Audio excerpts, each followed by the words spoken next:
የሚወዱን ይሰሙናል፣ የሚቀበሉን ይሰሙናል፣ የማይቀበሉን ስክሮል ያደርጉናል። አይ ዶንት ኬር። እኛ ግን አይመለከተን። እኛ የታዘዝነውን ሰርተን ማለፍ ነው። ምክንያቱም ገበሬ ዘርን ይዘራል። ዘርን ሲዘር የሚያበቅለው የሰማዩ ነው። ምክንያቱም ዘሩን ሲዘራ አምላኩን ታምኖ ነው የሚዘራው።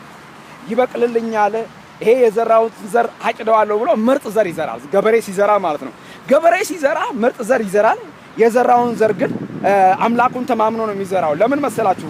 ምርጥ ዘር ነው ፈልጎ የዘራውና እኛ ደግሞ ዘራችን ምርጥ ዘራችን የእግዚአብሔር ቃል ነው። ይሄንን የእግዚአብሔርን ቃል እንዘራዋለን፣ በእምነት እንዘራዋለን፣ በእምነት እናጭደዋለን። ምክንያቱም አንድ ገበሬ እግዚአብሔርን ታምኖ በእርሻው ላይ ወይም በመሬት ላይ ዘሩን መልካም ዘር ብሎ መልካም ዘር ከዘራ ያ ገበሬ ያንን ዘር ሊያጭደው ወይም ደግሞ መልካም ፍሬ ያፈራልኛል ብሎ ነው የሚዘራው እግዚአብሔርን ታምኖ።